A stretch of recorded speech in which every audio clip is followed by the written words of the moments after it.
పాలమూరు జిల్లాలో మార్కెట్ యార్డ్లకు వేరుశనగ పోటెత్తోంది. పంటను అమ్ముకోవడానికి మార్కెట్కు వచ్చిన రైతులు నానా అవస్థలు పడుతున్నారు. అధికారులు, వ్యాపారులు కుమ్మక్కై వివిధ ధర ఇవ్వడం లేదని రైతులు వాపోతున్నారు. పెట్టిన పెట్టుబడి కూడా రావడం లేదని రైతులు ఆవేదన వ్యక్తం చేస్తున్నారు. దీనికి సంబంధించి మరింత సమాచారం మా ప్రతినిధి అహ్మద్ అందిస్తారు. ఆరుగాలం కష్టించి పండించిన పంటను అమ్ముకోవడానికి రైతన్న నానా అవస్థలు పడుతున్నటువంటి సిచ్యువేషను ఉమ్మడి పాలమూరు జిల్లా వ్యాప్తంగా మార్కెట్ యార్డ్లకి, కొనుగోలు కేంద్రాలకి ధాన్యం పోటెత్తుతుంది. ఇదే అదునుగా భావించినటువంటి వ్యాపారులు, మిల్లర్లు, దళారులు కుమ్మక్కై రైతులకు సరైనటువంటి ధర ఇవ్వనటువంటి పరిస్థితి. అయితే బోర్డుల మీద, వ్యవసాయ మార్కెట్ కమిటీల వద్ద బోర్డుల మీద 2300 రూపాయలు సన్నాలకు, 2320 రూపాయలు దొడ్డు వడ్లకి ఉంది. దాంతోపాటు సన్న వడ్లకి మరో 500 రూపాయలు బోనస్ ఇస్తున్నట్టుగా ప్రభుత్వం ప్రకటించింది. కానీ ఇవేవి కొనుగోలు కేంద్రాల వద్ద, మార్కెట్ యార్డ్లలో అమలు కానటువంటి సిచ్యువేషను. రైతులు మార్కెట్కి వచ్చిన తర్వాత నానా రకాల ఇబ్బందులు పడుతున్నటువంటి పరిస్థితి మనకి మార్కెట్లలో కనిపిస్తుంది. మాతో మాట్లాడడానికి కొంతమంది ధాన్యం తెచ్చినటువంటి రైతులు ఉన్నారు.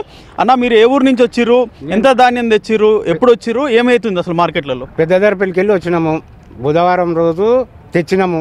తెచ్చితే ఇంతవరకు కొనుగోలు అవుతలేవు. నిన్న పున్నమని బంద్ ఉంది. ఈరోజు మరి బీటికి పెట్టిండ్రు. ఏం రేట్ వస్తుంది, ఏమవుతుందో తెలియదు. మేము తెల్లారు పగులు పొద్దుట స్నానం చేసి తెస్తే వీడికి వచ్చినాక ఏం జరుగుతుందో తెలియదు. అయోమయం ఉంది. ఆ రైతులకు అదేంది భూమి బోనస్ పైసలు, భూమి పైసలు వేస్తామన్నాడు, అది లేదు. ఇప్పుడు గవర్నమెంట్ కొంటే పైసలు ఇస్తుందా లేదా దాని గురించి బెదురుకొని అక్కడ ఊళ్ళో కూడా వేయకుండా ఇక్కడ తెస్తున్నాం. ఓకే, మరి 2300 రూపాయలు బోర్డు మీద ఉందాడా? మరి మీకు ఎంత పలుకుతుంది? మీ వ్యాపారులు వచ్చిరా మీ దగ్గరికి? వ్యాపారులు వచ్చిండ్రు, టెండర్లు పెట్టిండ్రు. ఆ మార్కెట్ కమిటీ ఆ లోపల పోయి వాళ్ళు ఏం చేస్తారో అది చేసిందే మేము చూడాలి. ఇంకంతే. మాకు ఇక్కడ ధర కాదు, ఇది నీ వస్తువు ఇంత అవుతుంది అనేది తెలియదు మాకు. ఆడ పోయినాక వాళ్ళు రాసిందే వేదం, మేము ఇవ్వాలి పోవాలి. అన్న, మీరు చెప్పండి, మీరు సాగు చేపట్టడానికి ఎంత ఖర్చు పెడుతుర్రు? మార్కెట్కి వచ్చినాక గిట్టుబాటు అవుతుందా? సాగు చేయడానికి 2 ఎకరాలకు దగ్గర ఒక 60,000 వరకు వస్తుంది. 60,000కు వచ్చిన తర్వాత ఈడ పచ్చి చేస్తేనేమో 2,050 రూపాయలు అని ఈడంటారు. తర్వాత ఒట్టివేమో 2,400 అంటుండ్రు అని నిరుడు 2,600, 3,000 వరకు ఒట్టివి పోయినాయి. ఈసారి ఫస్ట్ స్టార్టింగ్లోనే 2,400 అని ఒట్టివి అంటుండ్రు. 2,050 రూపాయలతో పాటు బోనస్ మళ్ళీ ఇస్తున్నారు.